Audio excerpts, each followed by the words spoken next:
सोचिए अगर आप सुबह सुबह उठे और आपके हाथ से जैसे ही आपने पहली सिप कॉफी के ली और कॉफी आपके हाथ से गिर गई। इरिटेशन।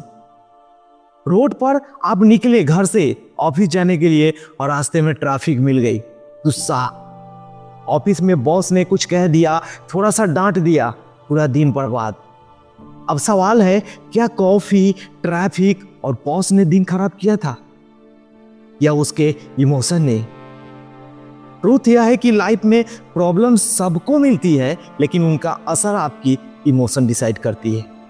अगर इमोशन को मास्टर कर लिया तो सिचुएशन आपको कंट्रोल नहीं कर पाएगी। यही यह किताब मास्टर योर इमोशन हमें सिखाती है।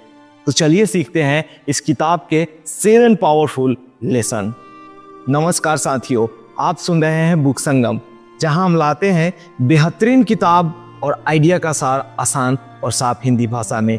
तो अगर आप इस चैनल पे नए हैं तो प्लीज बुक संगम को सब्सक्राइब जरूर कीजिएगा। और चलिए हम लोग समझते हैं मास्टर योर इमोशन के वो powerful lesson only on book Sangam पर।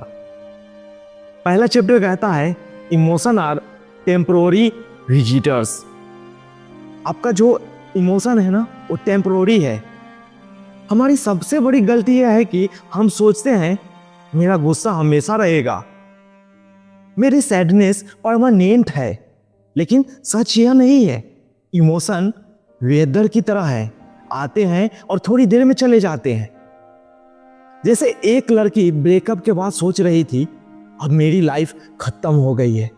3 महीने बाद वही लड़की करियर में साइन कर रही थी और फ्रेंड के साथ वो बहुत खुश थी।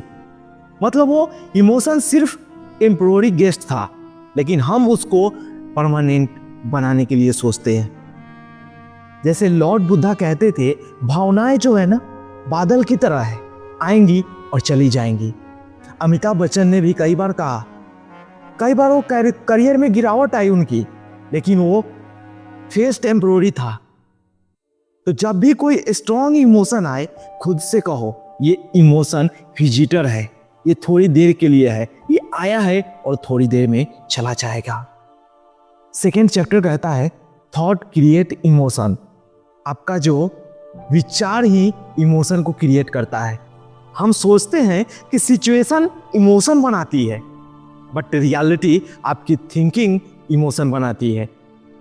जैसे 2 स्टूडेंट एग्जाम में फेल हुए, पहला बोला मैं लूजर हूं, वो डिप्रेशन में चला गया, लेकिन दूसरा वहीं पे बैठा, ये मुझे बेटर बनने का चांस मिला है, और वो अगले साल टॉप पर गया।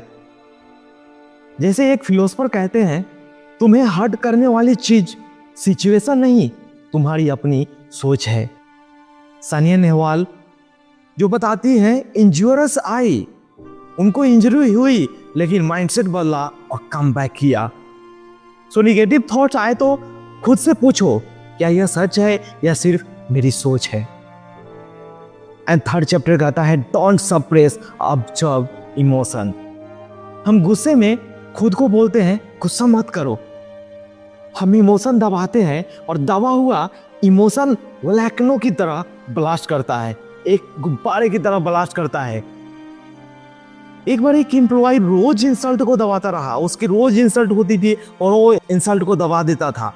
लेकिन एक दिन वो फटा, बॉस पे लड़ाई की और जॉब छोड़ दी। अगर वो पहले ऑब्जर्व करता तो क्लाम यानी कि शांत से हैंडल कर सकता था। जैसे दलाई लामा कहते हैं, इमोशन को दबाओ मत, ऑब्जर्व करो और जाने दो। एक मेडिटेटर ने कहा, मैं गुस्से को ऑब्जर्व करता हूं, जैसे ट्रैफिक को देखता हूं, कारें आती जाती है, मैं बस देखता हूं। अगली बार गुस्सा आए तो 1 मिनट आंखें बंद करो, डीप ब्रीथिंग लो और इमोशन को बाहर से देखने जैसा ऑब्जर्व करो। एंड 4th चैप्टर कहता है आइडेंटिफाई योर इमोशन ट्रिगर्स। आप सोचते हैं कि लोग आपको गुस्सा दिलाते हैं, लेकिन सच यह है कि ट्रिगर्स आपके अंदर है। आप अपने आप को, लोग को कहने से आप अपने अंदर के भावनाएं को ट्रिगर करते हो और जिसके कारण आपको गुस्सा आता है।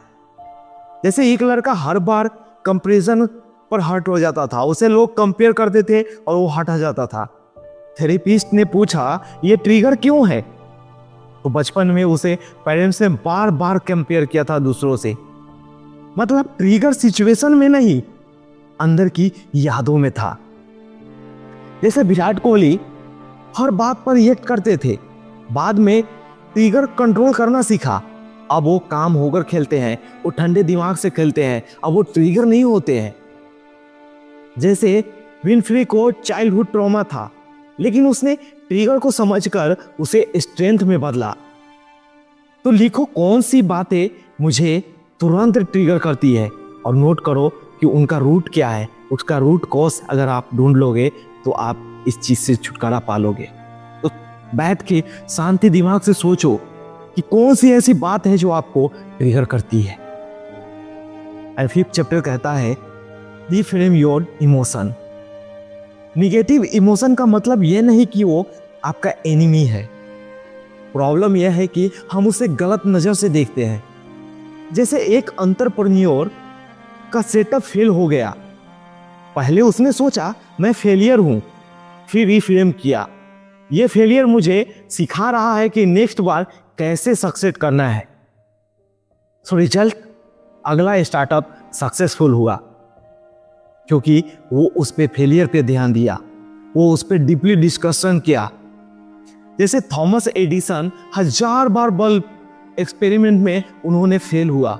उन्होंने कहा मेरा काम नहीं हुआ उस पे, लेकिन मैं इस बार 1000 तरीके सिखाना आया। जैसे रितेश अग्रवाल, ओयो के फाउंडर, फेलियर को सीखने का चांस मानते हैं। वो हर एक फेलियर से सीखते हैं। जब इतने बड़े बड़े लोग सीखते हैं तो हम और आप क्यों नहीं? हर बार निगेटिव इमोशन आए तो खुद से पूछो तू मुझे क्या सिखाना चाहता है। उससे पूछें आप इमोशन से कि आप वो क्या आपको सिखाना चाहता है। और 6, build emotion habits daily. Emotion सिर्फ बड़े सिचुएशन में नहीं, छोटे डेली हैबिट से भी सेप होते हैं। अगर हैबिट टॉक्सिक है तो इमोशन निगेटिव होंगे। एक पर्सन रोज सुबह न्यूज चैनल पर सिर्फ निगेटिविटी वो कंज्यूम करता था, और रिजल्ट क्या मिला? पूरे दिन एंजाइटी, सिर्फ उसी के बारे में सोचता था, ये कैसे हुआ, ये उसके साथ गलत हुआ, नहीं होना चाहिए था। और दूसरा पर्सन सुबह ग्रेटिट्यूड जर्नलिंग करता था, एक्सरसाइज करता था, योगा करता था, मेडिटेशन करता था, प्रेइंग करता था, और पूरे दिन पॉजिटिविटी। तो आप कौन सा रास्ता चुनना चाहते हैं? जैसे रॉबिन शर्मा कहते हैं, morning rituals define your emotional day. जैसे मैरी कॉम भी कहती है, पॉजिटिव डेली रूटीन से स्ट्रेस हैंडल करती है। तो डेली हैबिट बनाओ, ग्रेटिट्यूड लिखना, मेडिटेशन या पॉजिटिव कंटेंट पढ़ना। और 7 चैप्टर कहता है चूज रिस्पॉन्स नॉट रिएक्शन। अधिकतर लोग इमोशन पर तुरंत रिएक्ट करते हैं। रिएक्शन इंपल्सिव होता है, रिग्रेटफुल होता है, लेकिन रिस्पॉन्स माइंडफुल होता है। एक टीचर ने स्टूडेंट को गुस्से में गाली दी। स्टूडेंट रिएक्ट कर सकता था, लेकिन उसने क्लैमली बोला, शांत दिमाग से बोला, सर कि आपकी फ्रस्ट्रेशन है, मेरी नहीं। रिजल्ट, रिस्पेक्ट बढ़ा, खुद भी रिग्रेट से बचा। जैसे महात्मा गांधी इंसल्ट पर रिएक्ट नहीं करते थे, वो ठंडे दिमाग से रिस्पॉन्ड करते थे हर एक बातों को। MS धोनी हर प्रेशर में भी वो काम रहते थे, यानी कि शांत रहते थे। यही उनकी सबसे बड़ी स्ट्रेंथ है। तो इस चैप्टर में आपको एक्शन क्या लेना है?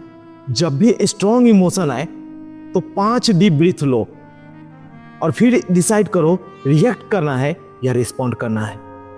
सो मास्टर योर इमोशन हमें सिखाती है कि इमोशन हमारे दुश्मन नहीं है, बल्कि टीचर्स हैं।